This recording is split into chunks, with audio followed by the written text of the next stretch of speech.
Hey, and welcome back. I just did the video and I realized I did forget a match. So right off the bat, I'm going to say Wade Barrett versus Randy Orton for the TLC 2011. Um, it's being it's another match that kind of stirred up, but they kind of booking Wade Barrett to look like he's stronger. Um, so I would say Wade Barrett. Everybody else is saying Wade Barrett, but this is good though. Like I said, it's one of those where they could throw a monkey wrench in and have Randy Orton win the title, or not the title. There's no title involved. Tragic. What the hell? Ah! Wade Barrett wins, damn it. Wade Barrett wins. He better fucking win. They gotta have that program go on for a couple more months. I can see the mania. Alright, so let's start off with Randy Orton and Wade Barrett. Wow.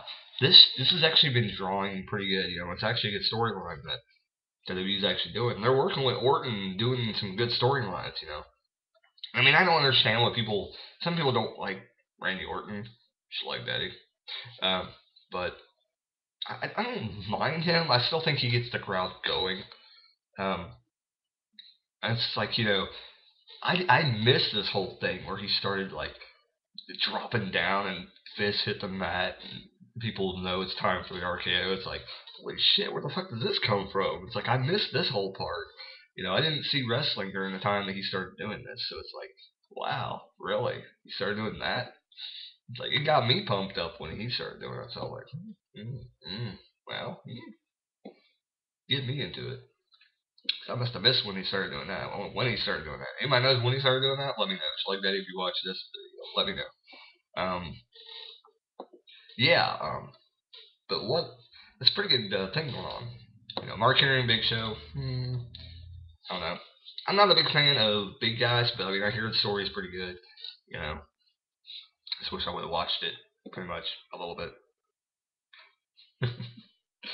Yeah. Yeah. So I'm not going to talk about all the matches. TLC. I already did that.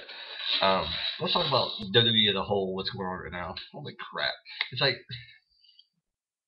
okay, I understand. You got your wrestlers that you're going to talk about all the time, and blah blah blah. But some of these wrestlers are not even being used. It's like you got Jinder Mahal, who looks like he could be a good character, but they're not doing anything with him. You got Daniel Bryan, who has Money in the Bank. They're not doing shit with him.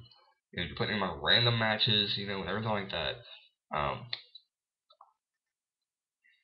So who is Daniel Bryan going to drop the Money in the Bank briefcase to? Because I don't see him going and having an opportunity at a world champion. And I'm just thinking that there's going to be something maybe at the Royal Rumble who that he's gonna like somebody's gonna beat him for the briefcase or something like that. I can almost see somebody coming up to Daniel Bryan on one of the programs and saying, "You're not worthy of the Money in the Bank briefcase. Why don't we have a match to see who deserves to have that briefcase?" That would be a logical fucking feud, and like put somebody like a Sheamus or somebody against him, and Daniel Bryan kind of turns heel and during that little aspect, you know. I mean, Sheamus could even go up to him and say that, and people will be like, because I think he could be a badass. I think Sheamus could be a badass. He was a badass, but he was a bad guy, so why wouldn't he be a badass when he's a good guy? So it's legitimate that he would be, like, you know. But I can see him doing it. I guarantee it's gonna happen. If it doesn't happen, then WWE's complete fucking idiots. Unless they just want to prove that there could be a person who wins Money in the Bank that's gonna lose. But it's like, why waste that on WrestleMania? That's what I'm saying. It's like, unless they're gonna make like a triple threat match or a fatal four way, and basically have him use his thing, but he'll get like injured like within the first fucking 3 minutes of the match or something and be gone. That's what I could see happening. That would actually make sense at WrestleMania. But who knows? 'Cause I mean, if you think about it, it could happen. I'm kind of predicting maybe that there might be like something like a fatal four way or something that SmackDown's main event for Mania, because who they got? I mean, if they're gonna make it mean anything, they're gonna let SmackDown have their own main event. They're gonna put like maybe a Mark Henry, and then let Big Show have another chance, and then maybe put Randy Orton in there, and then maybe Daniel Bryan be the fourth person when he cashes in his briefcase, and you'll be like, oh, okay, you know, because Daniel Bryan could go in and say, okay, well, don't you remember that I had this?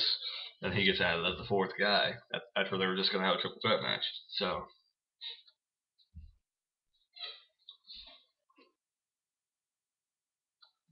it would be interesting. Wow, it looks all weird behind me. Alright, so I don't have much to talk about WWE. You know, if it is, I'll update it with a video and talk about directly. But TNA, holy crap! All right, so TNA is getting a little better. I mean, you know, just like that, his reviews are getting better about TNA. Supposedly Jeff Jarrett and Karen are gone. We'll see how long that lasts. Probably until he loses his title in AAA. And he'll make his triumphant return. But I can almost see when Jeff Jarrett does come back, that I think Karen maybe won't come back with him. Maybe. Because maybe they'll drop the whole Karen thing. And, you know, she just won't come back with him.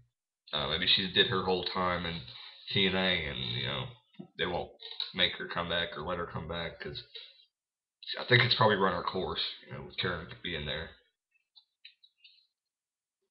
But who knows? She may be stuck up Jeff's ass now, so. But she may just want to get in there, you know, and get her face on wrestling and then, you know, be done. You know what I mean?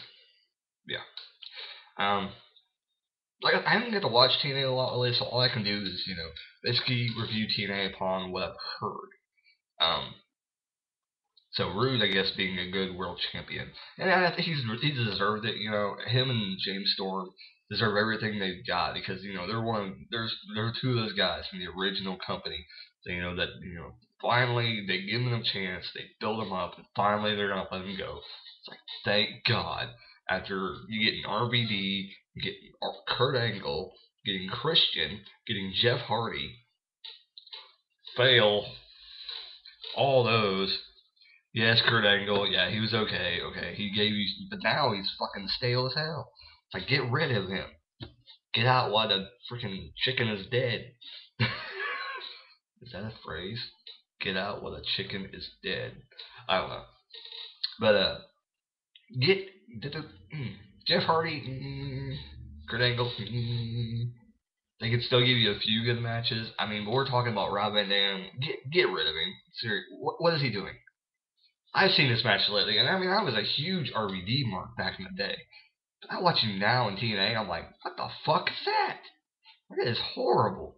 I'd rather watch Hacksaw Jim Duggan battle fucking one-man gang. They friggin' would have a better match than this piece of shit in the ring. Good God. I mean, I love Rob Van Dam, but he's just gotten lazy. He's getting older, and he's lazy. I mean, it's like, if he can't do what he used to do back in the day, he's gonna have to change his style. He's gonna have to become something else. That's what he's just gonna have to do. Normal wrestling moves. He can't do what he can do. If he's doing is like a lot of people said, it looks like he's doing them in slow motion.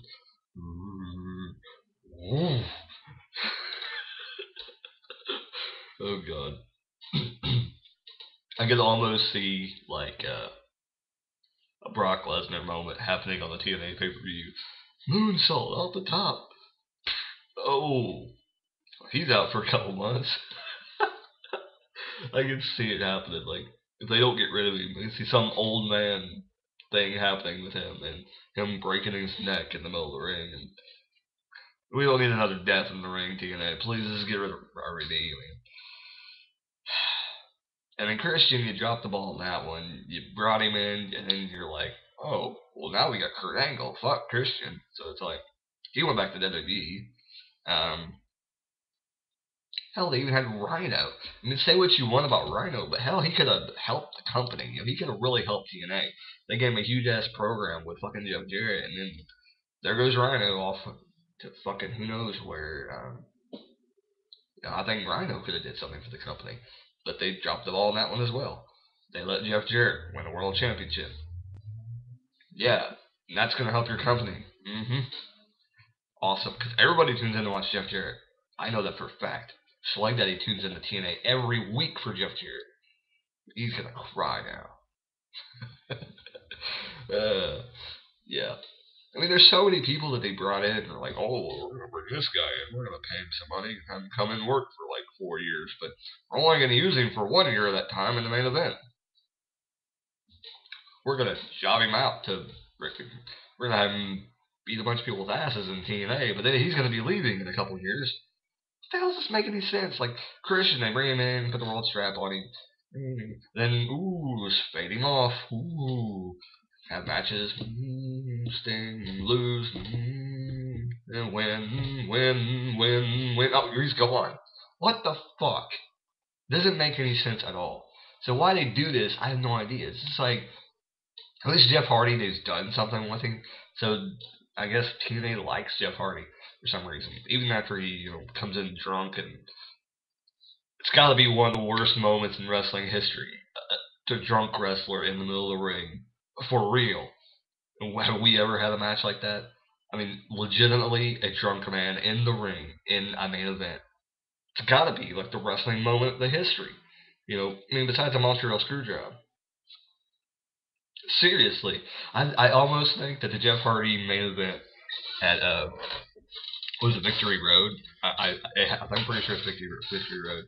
That has to be one of the moments in history, in wrestling history, that when we look back, I mean, there could be something else happen. He could come in drunk again. Who knows?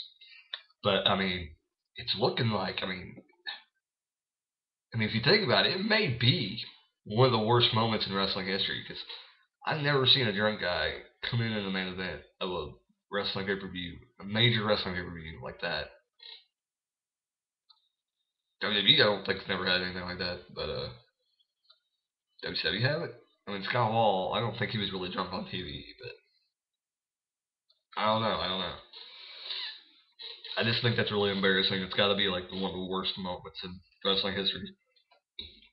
To see Sting jump, get in there, get, stay down, 1, 2, 3. Good God, I mean, I love you, Jeff Hardy, but get off the crack or whatever you're taking. Seriously, us wrestling fans love you to death, but what do they call the two brothers? I don't know what they call them. They need to lay off the drugs, most definitely. Get back to wrestling. Yeah, wrestling. Good God. Alright, well, I don't know what to talk about, so I guess I'm going to end this video. I'm rambling on about stupid shit. So, till next time, drive slowly, don't hit deer, and love your cat. He's very tender. Or she's very tender. Yes. And forever, live in infamy. Jeff Hardy rules.